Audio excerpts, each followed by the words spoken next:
Gentlemen, welcome to our session on the future. I'm Ed Wilson, obviously class of 67, and I have a rare occasion, well, about every 5 years, my three roommates from Carolina, our senior year, junior and senior year, are here. Mr. Jim Rush, raise your hand, Jim, and one of the panelists, Steve Salmony. So this is a real pleasure for me to be here to do this. Our two panelists today, Steve Salmony and Faith Fogle. I'm going to introduce Faith first, and along with being the moderator, I'm also the timekeeper. So as we get along, you may see me do something to move folks along. After it's over with, I will be delighted to answer any questions that any of you might have, or make any statements that you'd like to make too. All right, let's start off with Faith Fogle. A quick look at Faith's 7 decades of life reveals her first 2 decades of growing up in the Crescent City, aka New Orleans. She seemed to have moved steadily north, if not so much culturally or historically, depending on how you characterize Chapel Hill, certainly geographically. Faith left New Orleans to do what almost all of her female members of the class of 67 did, arriving at the Promised Land, Chapel Hill, as a junior transfer. After Carolina, she spent, this is really interesting, spent 2 years as a Peace Corps volunteer teaching in a boys' high school in West Africa, then spent the next 40 years teaching in teaching and in educational administration and curriculum. Her last job was the Rhode Island Department of Education in Providence. That was her favorite job. She was North Rhode Island's State Director of Social Studies Curriculum. But her greatest achievements are her now 36-year-old daughter, her one and only grandbaby born a year ago. By the way, she was with the baby yesterday. And seeing Carolina win 5 of its 6 national championships. Faith? Okay, thank you very much. Well, another great achievement is maintaining the fabulous friendships that I have had thanks to Carolina. I want to just back up for a second and explain a little bit about how this future session came to be. And those of you who know me know that dealing with the future is a real stretch for me. I'm somebody that lives hopelessly in the past. I love history. I'm endlessly mired in trivia, past trivia, and so doing a session on the future was probably a bit of a mismatch. The last session, for those of you who were here, was a wonderful contrast between people in the class of 67. Could we just see a show of hands of how many of you here are in the class of 67? Okay, all right, great. And then they had an equal number of students on a panel that were from this year's graduating class. So that was a contrast of then and now. So I'm just trying to rethink how this all came about. I got a phone call back in January from Steve, and I guess Steve had been in conference with the wonderful reunion chair, Winburn, Shepard, and Chandler, and they had come up with this idea about the future. And Ed and I said, "Oh, Steve, you know, I'm not a future person. I don't do science fiction. I've never even seen 2001 Space Odyssey. I might not be the best person, but Steve had all these incentives, and he said, oh, you know, we'll get musicians. We'll have music. I said, oh, okay, musicians, fine, I'll do it.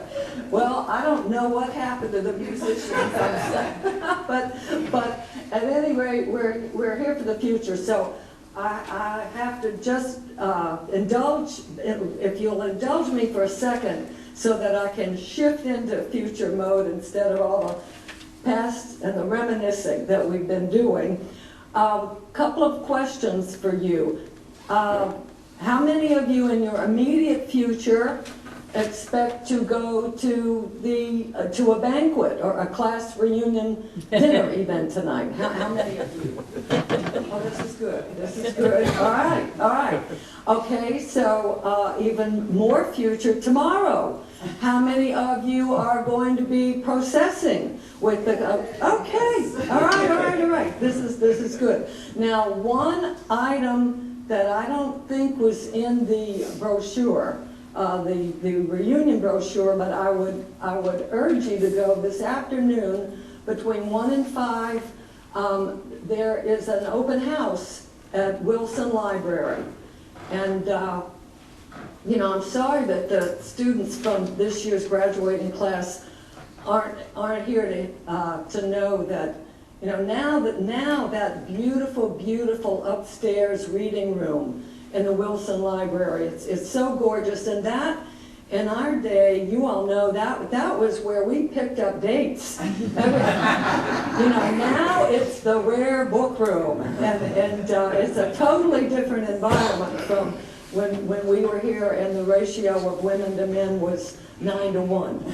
No, the other way, men to women. So, at any rate, so go to that this afternoon, because they're going to have a video slideshow highlighting the class of 1967 with a soundtrack made by the Southern Folklife collection. So don't miss that if you have a chance. All right, so one thing we're going to do to start before this all gets turned over to the future expert, Steve, would you raise your hand if you have not received the blue handout? Right, okay, so you've all got it. If anybody needs one, raise your hand, and okay. And you've all got something to write with. If you would now take 5 to 10 minutes to, this is a handout that is asking a question. You don't have a handout, okay. Could I get a volunteer, Linda, to read out what the question is? Okay. What will the Carolina seniors who graduate tomorrow find when they return to Chapel Hill for their 50th class reunion in 2067? Okay, and that the sky is the limit. We're asking you. You can do it with in 2s, 3s by yourself. Any you can walk around or move, have a cup of coffee. But if you could think about what you think this campus will be like. The campus or life on the campus? Either one. Chapel Hill, UNC, life of the students, curriculum, teaching, classrooms, dress, social activity. Some of you have started thinking about this. You've thought about drones. You know, what will go on in the year 2067 when this current class comes back, the class graduating tomorrow. So, okay, so take 5 to 10 minutes, and then we're going to ask you for some of your thoughts.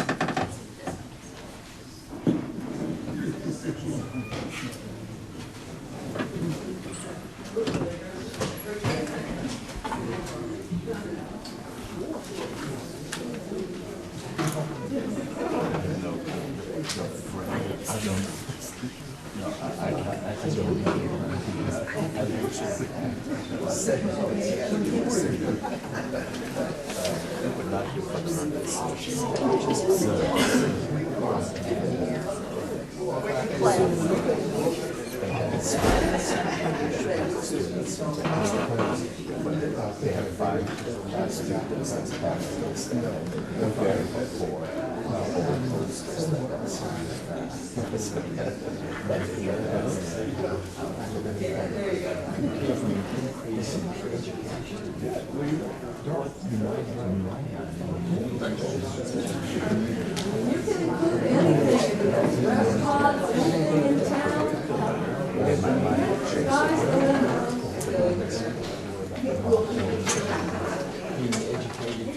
can include anything, restaurants, anything in town. Sky's the limit. That's what I'm saying. It's like an online university. They don't have a real campus.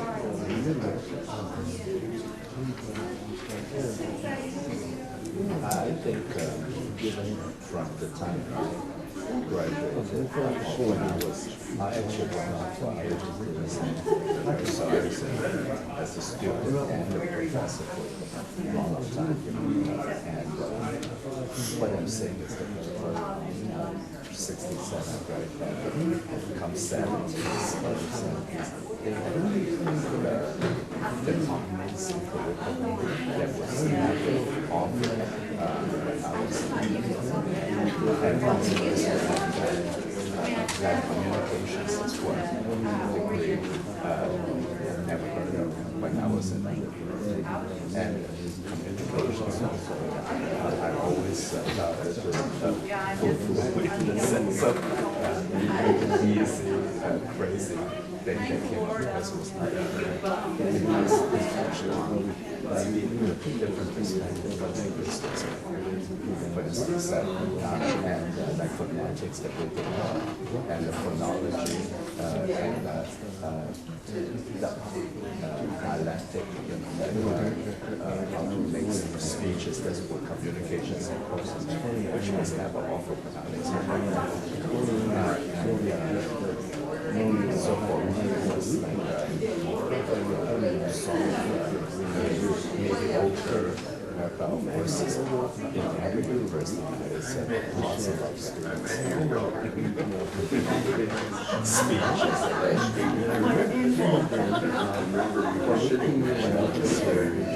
Speech is the knowledge of speech. So let's see what they're going to say. Just one of those I can remember. Or is he just for the speed?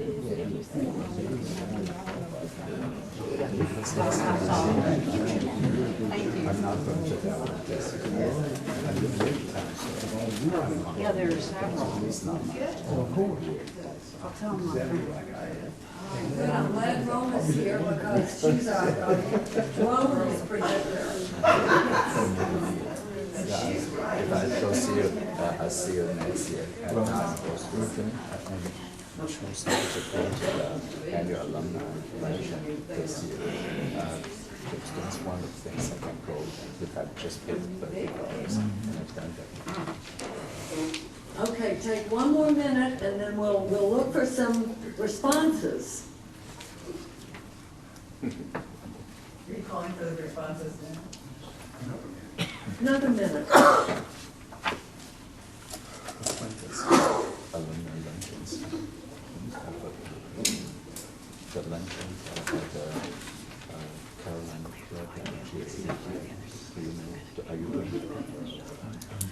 There's some people here that really I couldn't call on because I know they'd be saying things that we couldn't say in public. And you know who you are.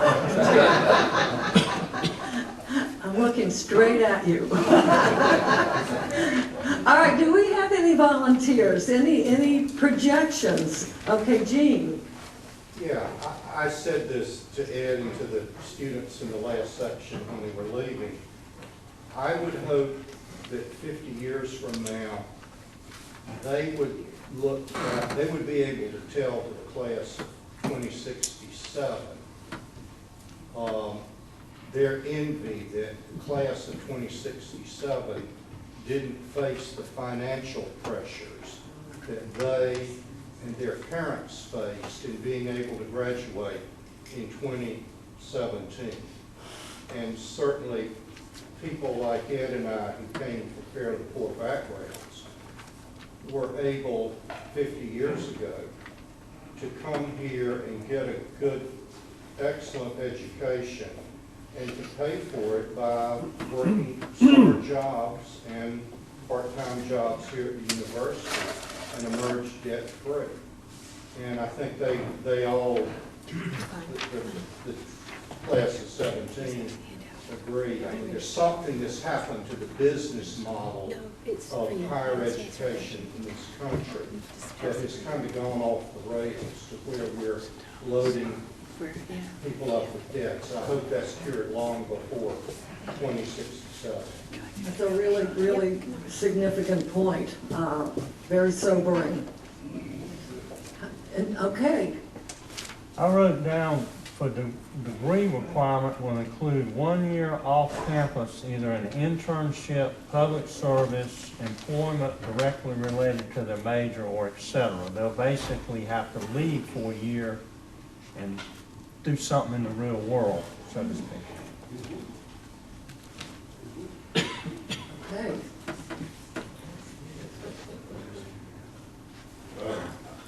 I'm going to this statute. I don't think there's going to be any change. And reading the question, it says, what we find when you return to Chapel Hill, 50th class reunion, 2067. And I think it'll be the same as we found today. Many old friends we don't recognize.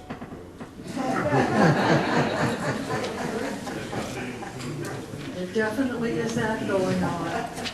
Okay, come on, let's have, There you go. all right. Mine's just fun.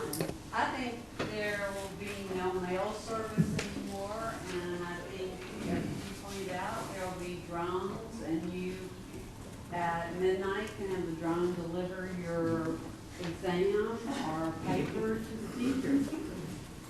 Whoa. It's just a fun thought. And there may be room service in the dorms. It's a delivery by drone. All right, Helen. Development of the North Campus and moving, at the law school, we talked about this for a long time, moving freestanding programs up to the North Campus. Okay, all right. Physically, the campus will be different. All right. Could you repeat that? Some of us couldn't hear what you said. Development of the North Campus, moving freestanding programs like the law school there.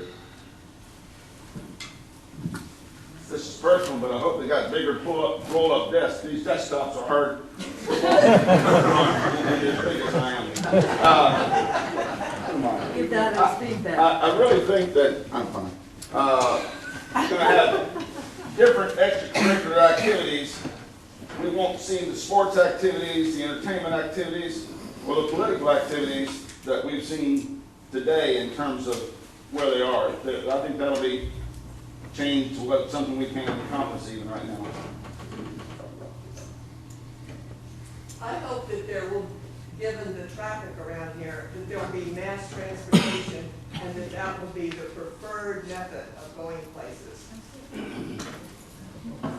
We thought that perhaps everyone would come in a car without a driver, that it would be. That's next year. We saw one coming here, coming there from DC, we saw the driverless car. Again, in transportation, parking has always been a premium. Even when we were here, it still is.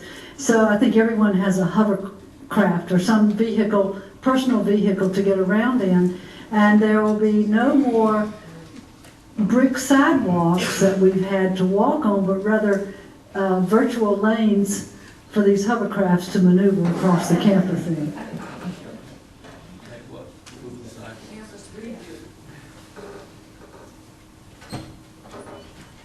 I think it's going to be a lot warmer in 50 years. And I think that, I think actually the class of, for the 50th reunion coming back, there'll be more of them because it'll be closer to midlife. They'll be healthier on the whole than we are. And driverless electric buses will bring us to our events. Okay, we'll take one or two more before we turn things over to Steve in the very back. My thought was, it's given the changes of the last 50 years, it's difficult to imagine what the changes will be 50 years from now. However, what I think will be the same is that these graduates will find also younger graduates and students of whom they can feel very proud. I think technology is going to have a bigger and bigger impact. I think education itself will be impacted tremendously by technologies. They will have to spend $600 I think there will be routine trips to the moon.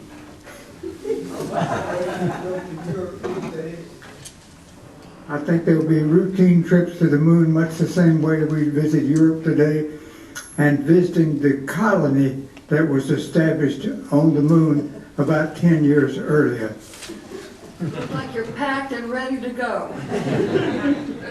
Okay, anything else before we turn everything over to Steve? Okay, Sandy? I don't think there'll be any privacy. I think the attitude, because of what's happened with technology and finding out so many things, that students will accept that. It's a generational thing that we were private and expected to have privacy, but with the internet, I think the young people 50 years from now will accept it, but the fact is, don't have privacy. Let's thank Faith for leading that discussion. Our next presenter, actually a roommate, and he grew up in Danville, Virginia, for the most part, and we lived about, 20 miles from each other, maybe at the most. And first time I ever met him was the first night I was here at Chapel Hill.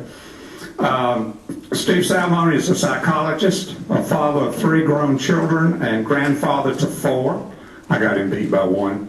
He has been married for 45 years. In 2001, Steve founded the awareness campaign on the human population to raise consciousness of the threat that unbridled, near exponential growth of absolute global human population numbers, that's hard to say, will likely pose for all great and small living things on Earth some unknown number of years from now. His campaign focuses upon the best science of human population dynamics and human overpopulation of the Earth, with the hope of preserving the planet as a place fit for habitation by children everywhere and coming generations. Dr. Salmony.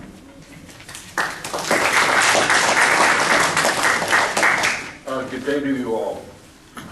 How many Chapel Hill people are here? I know 1 or 2. Yeah. For the last 12 years, I've been writing a column, letter to the editor occasionally, that Mark Schultz, who's the editor, has been good enough to publish. And I have repeated,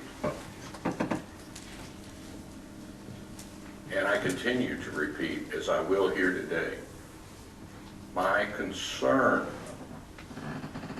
for the future of my children, your children, my grandchildren, your grandchildren, and generations that are going to come after.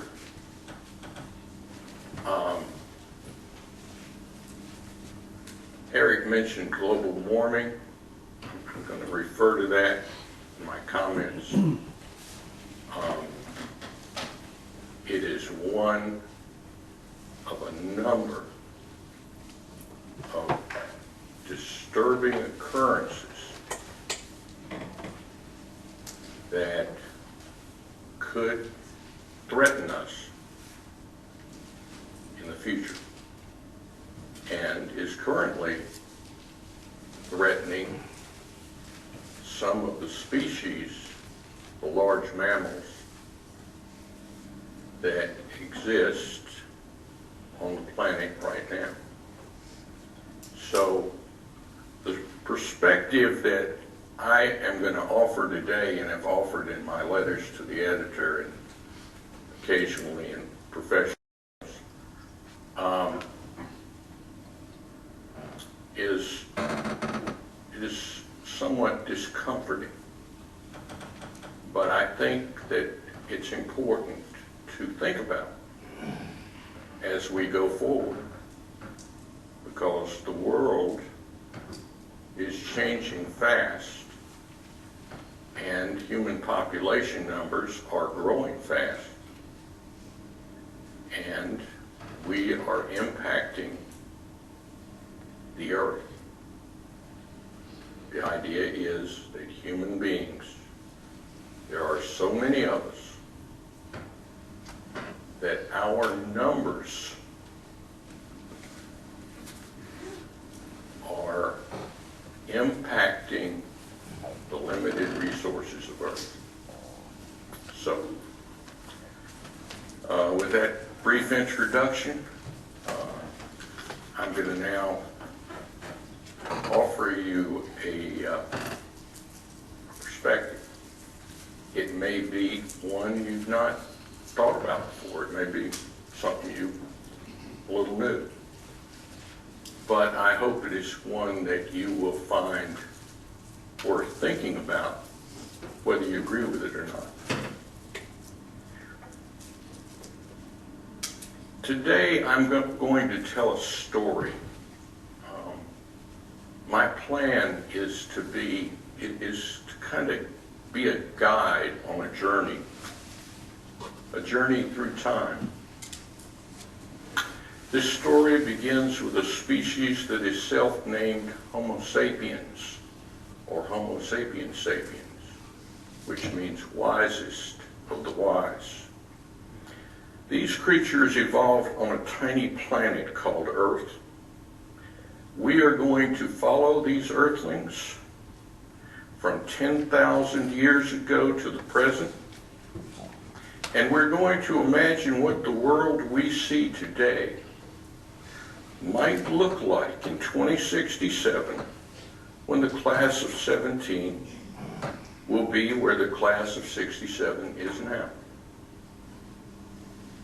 When they are the ones here celebrating their 50th reunion, what will the world around them be like?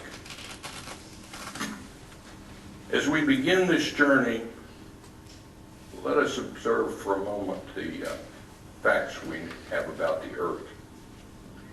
It is round, not flat.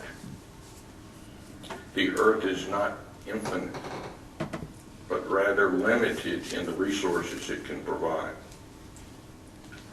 Although well-established science makes it clear to us that the Earth is finite, many members of our generation act as if that is simply not so.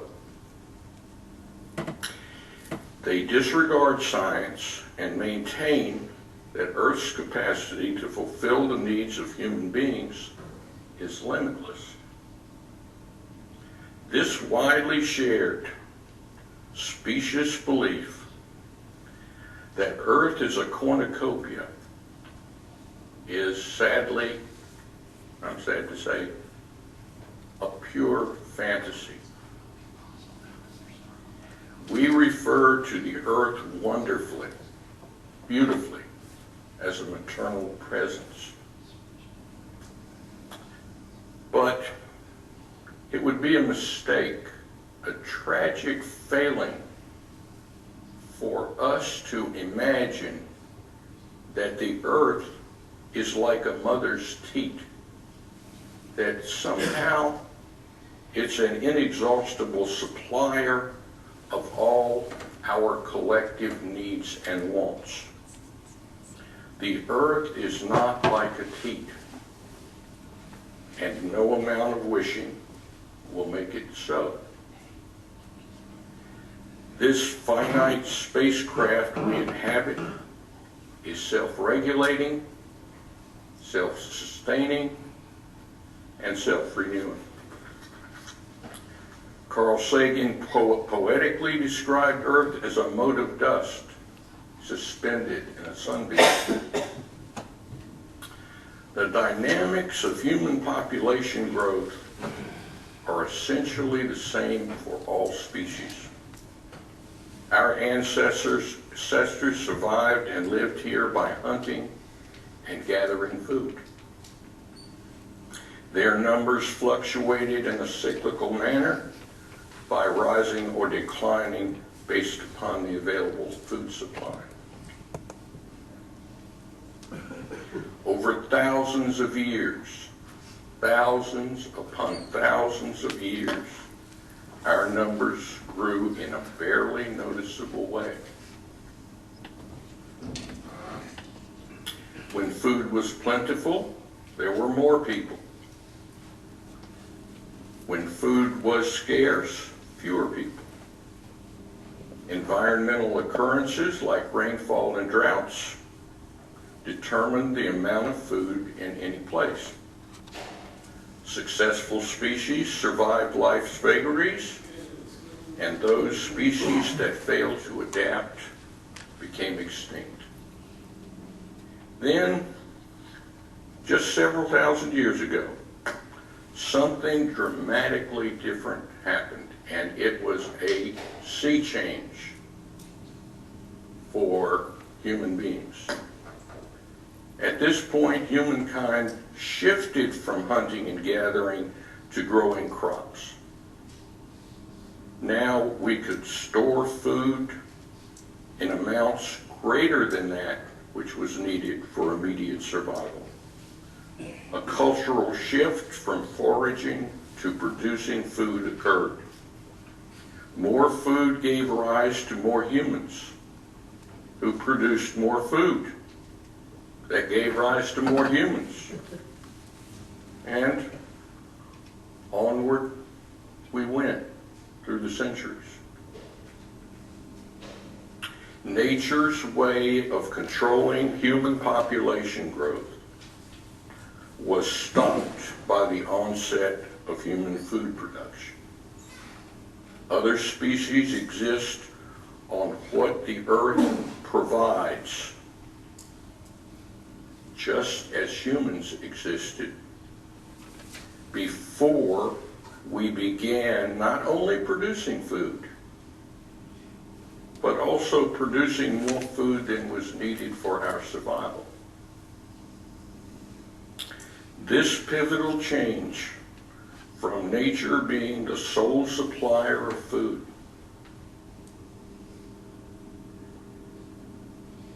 to the ability of human beings to annually increase food production continues to this very day.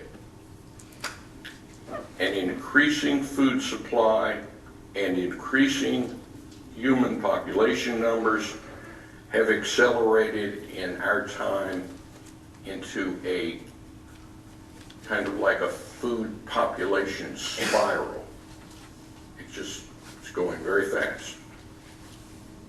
Scientists have observed that the production of food to feed a growing population results in, not surprisingly, a larger population. At first, the growth of global population numbers was very slow. Human numbers, it was unnoticeable. Thousands upon thousands of years. It was this very, very slow incremental growth. Not until 1800 did human population numbers reach 1 billion, and humankind began to be a moving force in nature. When most of us in the class of 2067 were born, there were 2.8 2.3 billion people on this planet. 2.3 billion. In our lifetime, the human population grew from 2.3 billion to 7.3 billion. Guests, good friends, classmates. That is a staggering increase of 5 billion human beings on this planet in one life cycle. If we keep doing the business as usual things we are doing now, then we will soon reach a point in time at which the planet will not be able to provide what is needed to sustain all of us and the other species that make up the tree of life on our planet. This is our predicament. This is not our children's predicament alone. It's certain to be our grandchildren's predicament and that of coming generations. The current size of modern civilization could soon become unsustainable on a planet with the size, composition, and ecology of Earth.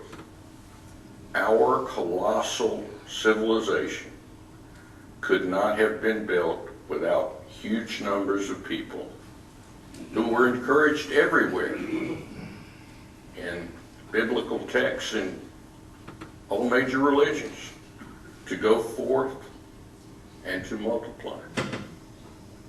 Religious leaders, the wealthy, economists, and leaders of the political class through history have adopted a mindset that is widely shared and consensually validated. Our way of life is the one and only way to live. This mindset is regarded by one and all alike as unquestionable and not negotiable. Because of the enormous increase in the food supply, we may be nearing a point in history when the unbridled production and distribution of so much food is causing the near exponential growth of human population numbers worldwide. To put this idea in another way, continuous economic growth led to massive increases in the production and distribution of food, as well as in the resultant extremely fast rise of human population numbers. Population growth is a rapidly cycling positive feedback loop. A relationship between food and population, in which food availability drives population growth, and population growth gives rise to the mistaken impression, the critical misperception, that food production forever needs to be increased. As we view the world today with the help of the internet and mass media, what do we see? We see the loss of global biodiversity and original wildlife habitats, the dissipation of natural resources, dead zones in lakes, rivers, and seas, as well as incredible, enormous garbage patches in every one of our oceans. The pollution of the atmosphere, the death of coral reefs, the rapid reduction in the ice caps at the North and the South Poles, the destabilization of climate, as Eric mentioned, Global warming is here. More intense hurricanes, massive flooding. We have good examples of that in this state. And rising tides all around the world. These manifold threats to future human well-being and environmental health are largely the result of current overproduction, overconsumption, and overpopulation activities of the human species. If annually increasing the production of obtainable food causes human population growth, as is the case with all other species on this planet, there are options that become evident. Certainly one choice is another cultural shift in thought and behavior. The earlier shift was from hunting and gathering to agriculture and to continuously increasing food production. By being able to discern that earlier shift, perhaps we can initiate another cultural shift leading to the stabilization of food production now.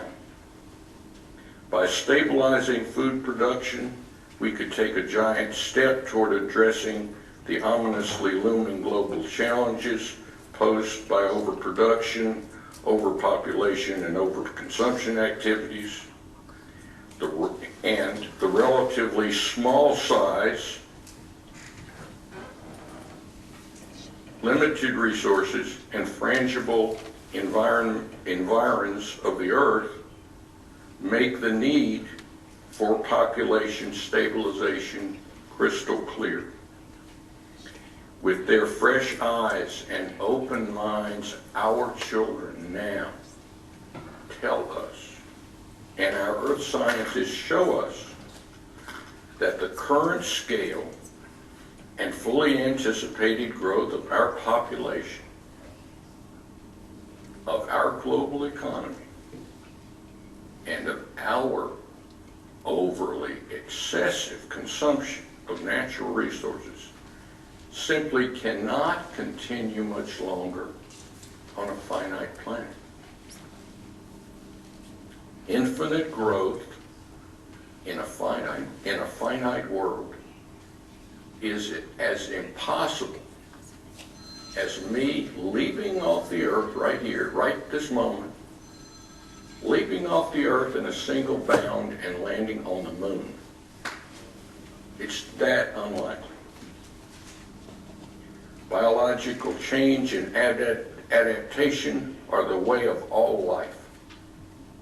So too do thought and behavior evolve.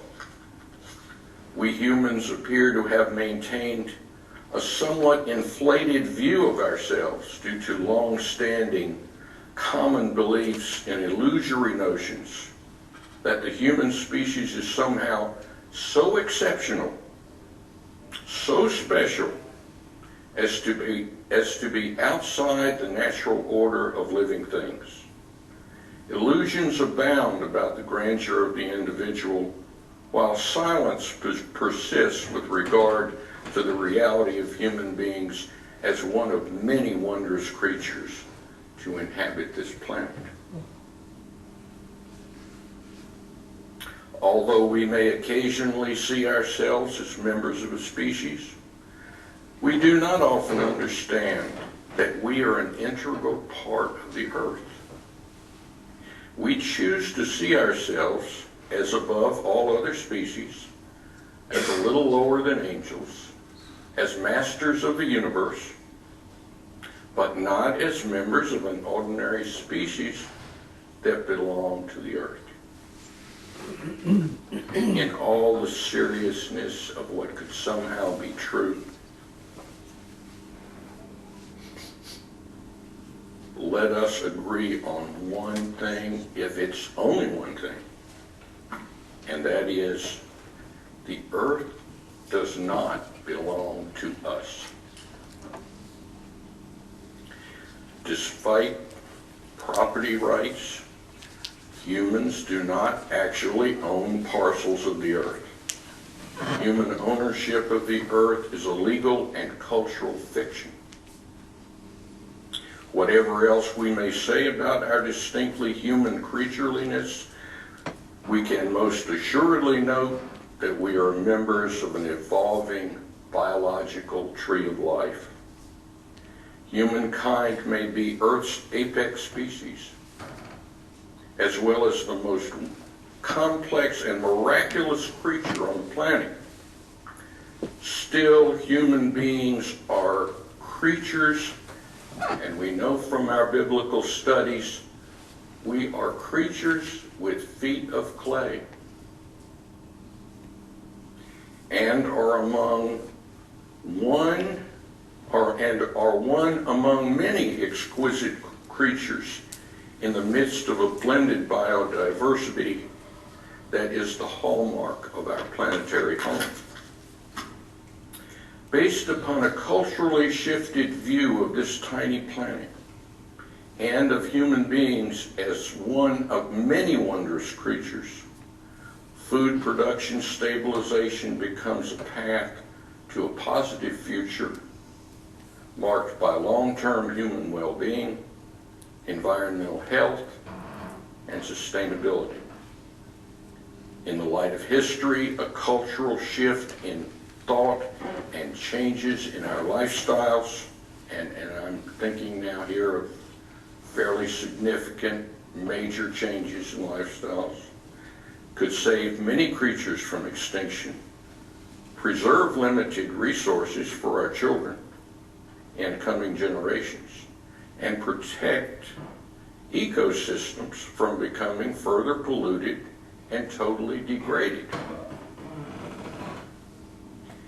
The spectacular increase in the production of food for human consumption in our lifetime, food production that is above and beyond that needed for the existing population, is the primary cause of skyrocketing population numbers. Holding food production steady over time will result in the stabilization of human numbers. As goes the food supply, so go the populations of all living things. Consider this alternative. Either we stay the current business as usual course by increasing food production, thereby leading to greater population numbers, an expanding economy, climate destabilization, natural resources dissipation, and a ravaged planet. Or we choose a different path to the future by consensually validating a change in course.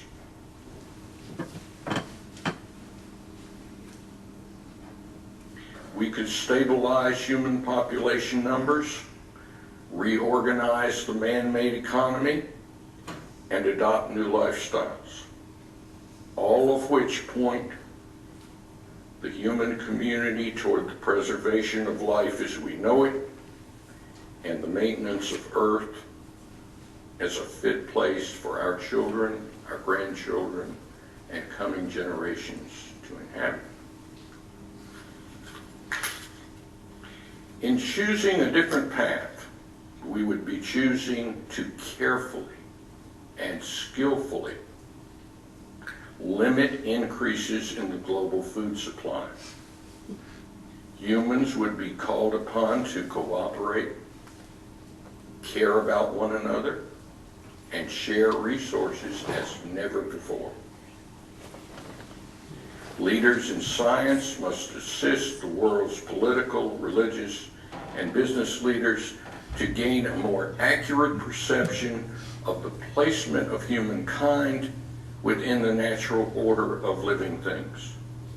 As a species, we can determine to be of one mind in choosing to limit the amount of goods and services we consume. Having fewer offspring is an achievable goal. The global economy can be envisioned anew and reorganized, and this is crucial, so that it mimics the economy of nature, that we follow the example of Earth, so that our economy operates in a way that is self-regulating, self-renewing, and self-sustaining. Let us now focus a moment on the University of North Carolina and other centers of academic excellence. Without the education provided by top-ranked universities like UNC and other situated institutions around the world, where would scientific knowledge be generated? Science supplies the best guide for acquiring a more accurate and ever more accurate understanding of the place of the human species within the biological order of all living things, as well as knowledge of the physical workings of the earth. We need more knowledge of both.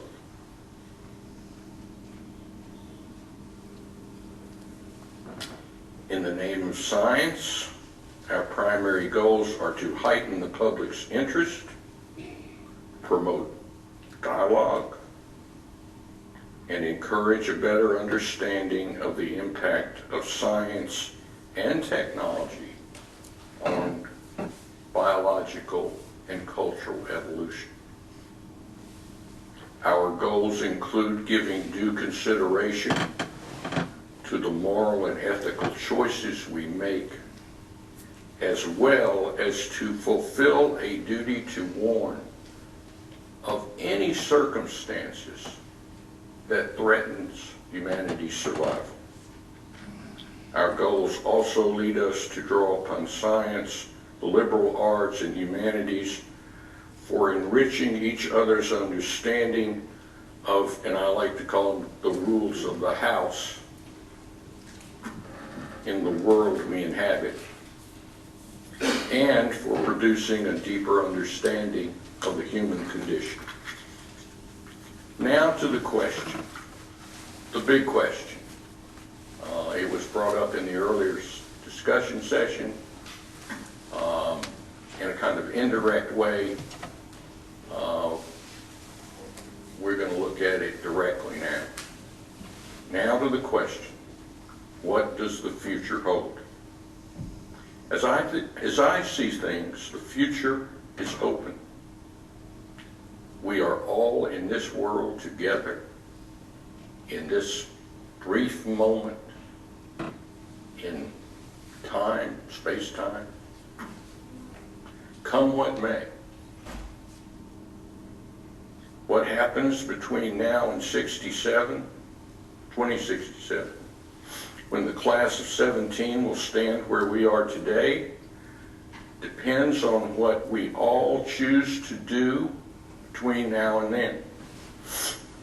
This presentation calls out for necessary changes in thought and behavior and presents a challenge. If the growth of the human population is the root cause of climate change and its dangerous threats to life as we know it, then this root cause is what needs to be acknowledged and addressed. If the ever-increasing food supply is causing human population numbers to rise so rapidly as they have in our lifetime, then we must find a way to limit annual increases in food production so as to stabilize our numbers.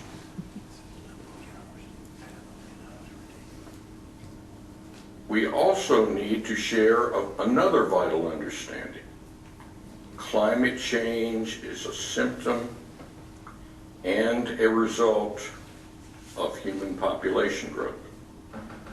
If we fail to overcome the challenges posed by the increasing size of the human population and by the current trajectory of the expanding global economy, then climate change could unleash powerful planetary forces like global warming, intensified typhoons, rising oceans, and pollution. The effects of such potentially catastrophic ecological forces could be so great as to be beyond our control and so profoundly disruptive of national economies and the international social order. The path ahead is difficult, very difficult for us as elders to imagine, because the world we have now was built by us and by our ancestors. It's based upon what we have thought, what our ancestors have taught us, and what we have done in our lives.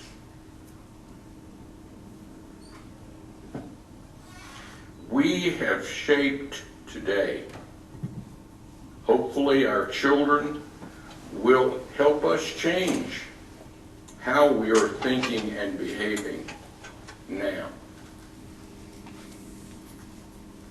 Change is in the offing. Perhaps sustainable visions of the future and able responses to challenges of the present will be forthcoming. The answer to the question, what the future holds, will be written by the life choices we and our children make in the days to come.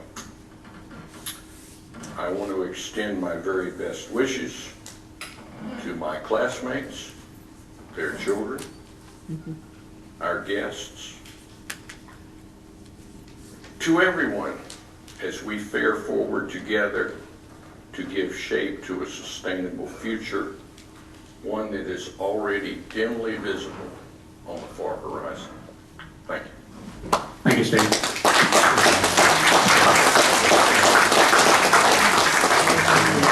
We have a few minutes left. Are there questions or comments from the audience? I wonder if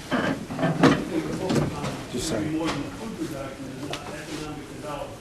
It's my general understanding that developed countries have replacement rate issues. Japan, for example, doesn't replace its current population. Other countries, that most of the population explosion is underdeveloped countries. So it'd be my premise that if we focus on economic development more than food production, might be more likely to result in the outcome you're seeking. I think that's a good point. I just do think that it's worth pointing out that in the developed world where there are lower total fertility rates than in the underdeveloped world, as you're speaking of, the difference is small here. The difference is large in the underdeveloped world. Females are having a lot of children. We are at almost 7.5 billion in 2017. I believe you're on the right track, but we've got to move fast. There is a tremendous amount of work that would have to be done in order to accomplish the goal you'd like to achieve. And I dare say, right now, our leadership, and I mean this broadly internationally, is not rising to the occasion and not accepting the task. But it's a great point. Questions? Comments? Yes. Hi, I'm class of 68. I hope I'm allowed. Sir, you're allowed.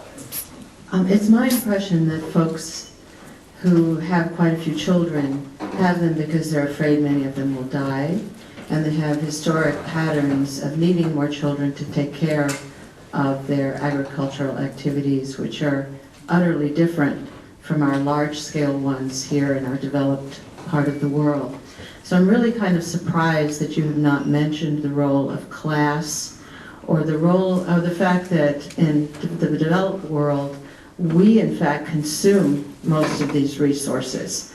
If we're talking about cutting back on food production, among those of us who are well-to-do, you will never, I think, find agreement for what you're saying. So I'm concerned that what you might be suggesting is that those of us in power cut back on food production among those who have no power. And so I'm finding that even though I agree with just about everything you've said about the dangers that we're facing, your central thesis that somehow internationally we'd be able to limit food production in order to limit population growth, I find that a bit troubling and confusing. That's an excellent point. When my wife was reviewing this, she said, you know, when you keep hammering on this food production as the real problem, people are going to recognize what this person recognizes. Actually, we do have a food production problem. But bigger than that, we have a food distribution problem. We have to share human resources. And that's not just food. We've got to get education and contraception and all kinds of resources out to this third world. That's a part of this process.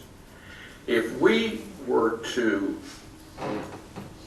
limit food production and not do some other things that will make sure that the third world has what it needs, that would be a travesty. It would be simply an impossible